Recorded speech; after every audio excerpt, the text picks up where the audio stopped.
Ya, peristiwa ini tentu mengundang banyak komentar ya tentang satu tentu apa namanya hewan peliharaan yang tidak saat itu kan tidak ditutup atau dikunci Kandangnya ya. kandangnya sehingga pada akhirnya bisa menyerang. Lalu juga sebetulnya banyak yang bertanya-tanya apakah lalu ada cara untuk membuat hewan peliharaan seperti anjing ini bisa apa namanya kehilangan instingnya begitu ya untuk menyerang anak-anak misalnya untuk satu alasan yang tentu anak-anak kadang-kadang tidak tahu juga kan Betul. seperti apa alasannya begitu. Iya, sekalipun itu anak dari majikannya ya, yang Mhm. memang sehari-hari berada di sekitar anjing tersebut ataupun hewan peliharaan kita. Nah, sudah ada koresponden CNN Indonesia, Roni Satria, yang saat ini berada di salah satu sekolah hewan untuk menjelaskan itu semua. Kira-kira apa saja pemicu hewan-hewan peliharaan ini menjadi beringas? Ya, good morning Roni. Sekarang tentu ini Anda sedang berada di salah satu sekolah begitu ya, sekolah untuk hewan peliharaan khususnya anjing. Nah, kita ingin bertanya kepada Roni dan juga tentunya narasumber di sana tentang apa yang membuat hewan peliharaan seperti ini bisa mendadak tiba-tiba menjadi beringas begitu. Good morning, Prabu dan Daniar. Benar sekali bahwa peristiwa yang terjadi di Malang kemarin memang cukup membuat kaget tentunya para pecinta anjing yang tahu bahwa anjing adalah tipikal hewan yang setia kepada pemiliknya. Namun kita tidak pernah tahu bahwa sewaktu-waktu seperti yang terjadi di Malang itu bocah 8 tahun pun tewas akhirnya diterkam oleh pitbull. Nah, saya di sini sekarang sudah tadi juga sempat berbincang dengan narasumber saya untuk melihat seperti apa sebenarnya pelatihan anjing ini. Karena kalau kita lihat ternyata banyak sekali karakter-karakter ataupun sifat-sifat anjing yang menyesuaikan dengan jenisnya. Saya akan mengajakkan untuk melihat seperti apa di salah satu sekolah anjing ini. Ini ada anjing jenis Red Poodle yang tentunya karakternya mungkin jauh lebih kalem dari Pitbull dan juga beberapa anjing ada juga di sini. Langsung saja mungkin biar lebih singkat saya akan mengajak Anda untuk kita berbicara langsung dengan pemilik dari sekolah anjing ini, Cesar Jacob. Pak Jacob, kalau kita lihat kasus yang terjadi ini kan memang khususnya Pitbull. Apa sih yang sebenarnya menjadi ciri khas Pitbull ini sehingga memang peristiwa tewasnya bocah 8 tahun ini bisa terjadi? Kalau tipe anjing emang tipe orang sering bilang one man dog. Oke, di mana emang dia hanya bisa dekat sama orang yang awal-awal dia sukai aja. Orang-orang yang benar-benar ngerawat dia dari awal. Oke, cuman kalau saya sempat baca berita juga, ngelihat videonya juga, kalau saya bisa bilang ini kayaknya bukan karena emang anjing ini galak atau emang niat menyerang. Tapi emang mungkin dalam segi protect defense atau mungkin dia refleks kan diinfokan kan dia bilang lagi tidur terus tiba-tiba anak kecilnya itu mau ngambil mainannya tiba-tiba kena serang. Nah mungkin karakter anjing sendirinya itu emang nggak mau waktu tidur diganggu atau mungkin karena dia refleks aja sesuatu ada barang yang dekat-dekat sama dia refleks nyerang gitu aja.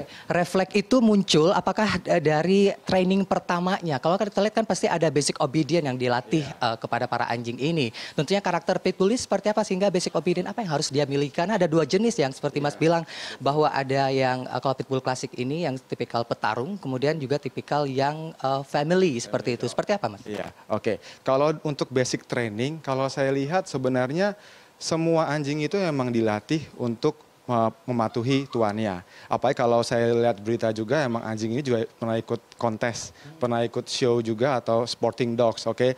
Harusnya dia sudah ngerti basic obedience seperti apa.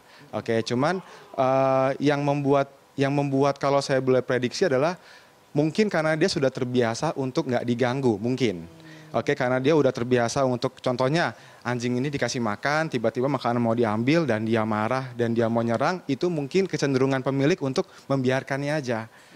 Nah, itu mungkin salah satu faktor kenapa anjing itu bisa menyerang secara tiba-tiba, karena secara refleks gitu. Jadi kalau untuk ya tergantung dari ownernya juga, dia ngelatih dari awal itu seperti apa. Memang dia memanjakan anjing untuk, oh kalau dia marah didiamin aja, atau sebaliknya. Kalau emang dia salah, ya kita harus tegasin ke dia. Oke, berarti ada cara dari awal yang memang mungkin miss di sana ya Mas ya, dengan ketika harus misalnya tidak terlalu memanjakan seperti itu. Tapi agresivitas atau yang membuat anjing itu beringas, karena karakter kan beda-beda setiap anjing ini apa sebenarnya?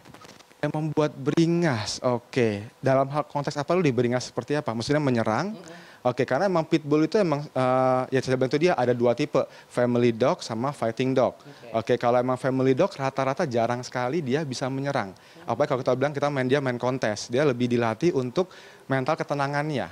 Dimana kalau dia dipegang dia nggak bakal refleks, dia ada anjing banyak, ada orang banyak, dia juga bakal jalan biasa aja. Nah kalau fighty dog itu ya kan dia bakal cenderung buat agresif, buat nyerang, emang dilatih untuk secara fisik gitu. Jadi ya hal seperti itu aja. Jadi karakter-karakter tadi juga memang tergantung pada pelatihan. Selain memang mereka punya karakter dasar dari jenis anjingnya. Mas Cesar Jacob, terima kasih banget atas penjelasan terkait hal ini. Semoga mungkin mereka yang juga memiliki anjing jadi lebih tahu seperti apa sih harus men-treat atau memelihara hewan peliharaan mereka.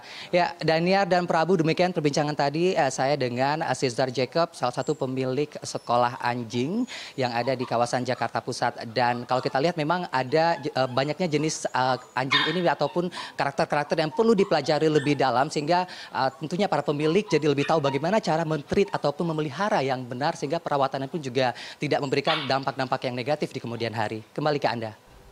Ya, Roni Satria, terima kasih Roni atas bincang-bincangnya tadi memberikan tentunya insight ya bagi para pemirsa yang saat ini memelihara anjing. Betul. Agar tentunya juga bisa lebih melihat lagi bagaimana cara memeliharanya, apalagi jika memang tinggal di satu lingkungan perumahan yang banyak anak-anak misalnya begitu.